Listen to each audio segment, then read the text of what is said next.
here I am. Governor's Comedy Club in Levittown. This is one of my home clubs where Kevin James walked in and saw me and ultimately put me on his show on CBS. Kevin Can Wait. Lasted 2 seasons. It was incredible.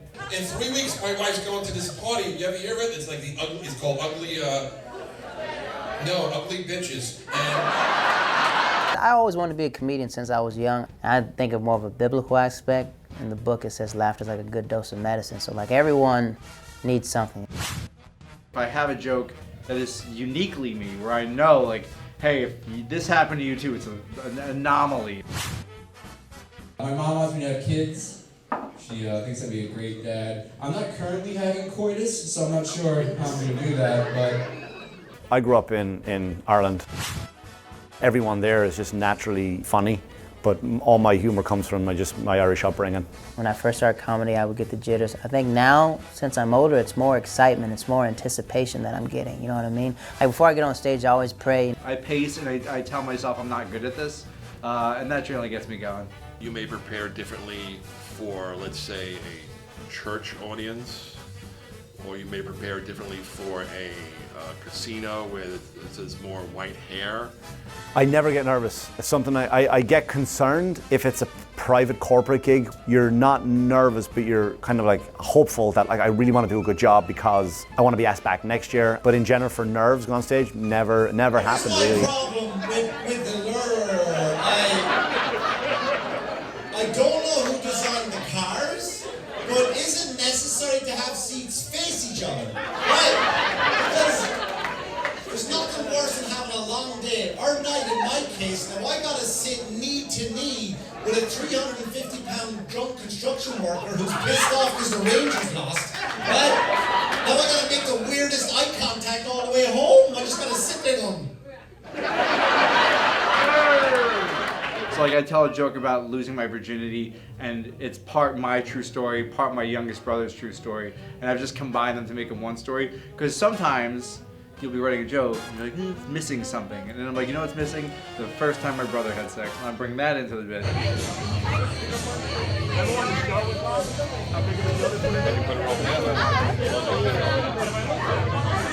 Start with a real life situation, and then you start talking about it, and then you'll find the funny. I hope she does better for me this Christmas than the last few, because my wife is really starting to suck at giving gifts. What did I get last Christmas? Oh, gift certificate to get a massage. What a nice gift, right? What a nice way to say to somebody, hey, here you go, I love you.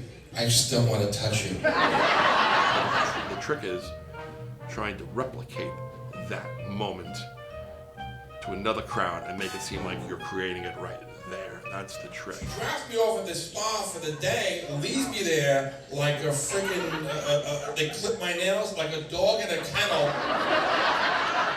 And then they sent me home with a bandana around my neck. Next thing I know, I'm in my underwear and face down and in this toilet seat, whatever. I'm trying to relax. They got sounds of the ocean playing. All of a sudden I hear the door creak open. I hear, hey, Mr. Roach, how you doing? I'm Giovanni. What the fuck? A lot of my stuff comes from conversations with normal people because I don't think on the same wavelength as most normal people. When I try to be myself to them, then all of a sudden just this humor comes out. They're like, oh, all right, and I'll write down what I said to John about whatever it is, you know.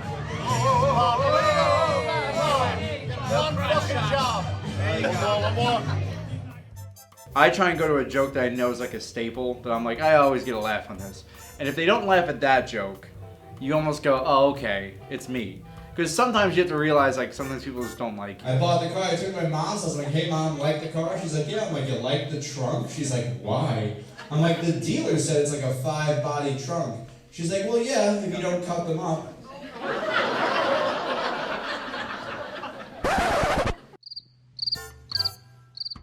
I had this one bit, okay.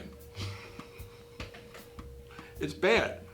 It's bad. I had this one bit, and I was making fun of myself that when you look like me, you can't stop ice cream trucks. Like, okay.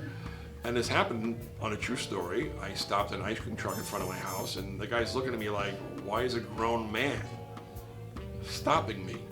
And you know, because I get excited. Ice cream trucks still get me excited. Almost the look on his face inspired me to write the joke where he asks me, you know, normally we don't stop for adults. And I was like, why'd you stop for me? He goes, honestly, we thought you were special. If a joke doesn't go well, it's done. I can move on. I can bring in another joke. I can kind of feel out the crowd go, all right, they didn't like this one, but maybe they'll like this one. And if they like that one, then I'll stay on that path. But if they just don't like me from start to finish, I just put my head down, I plow through, and I just get done at the end of the day. That's it, and go home. I think sometimes it's the way you carry a joke. Like if you're confident that the joke's gonna work, even if they don't know what it is, they're gonna believe you because you're confident about it. But if you're timid a little bit, and if you have any ounce of like you feel like it's not gonna work, if you think it's gonna bomb, it's technically gonna bomb, because in your head it's already bombed. In my classroom, I feel like a bearded black Vladimir Putin in my class. Does that make sense? Just make all the rules. I did have a long story about 9/11, 2001, the horrible one. I think people just didn't, this is me blaming other people, not myself.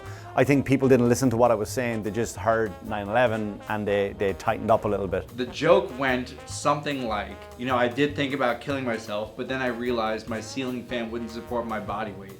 So I joined a gym. Good news, I'm almost at my goal weight. So I will never do that on stage. The couple times I did, one person just went, no, and then that was it. That was the response. There are some jokes I have that I know that are gonna work, but I just can't stand. Sometimes you can't stand the sound of your own voice, like, oh, it's gonna be this joke again, which inspires you to keep writing. There's no feeling better than writing a new joke and having it hit. It is a great feeling. So again, there's my ADD. You wanna know what say the question again? Sorry, comics only, not fucking gargoyles that just ruin.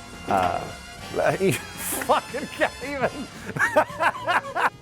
Pressure burst pipes, not Jared Waters. I find most comedians are either medicated or should be medicated. So if I run off topic, just put me right back on straight. So much is happening right now. You should just hit stop on this recording.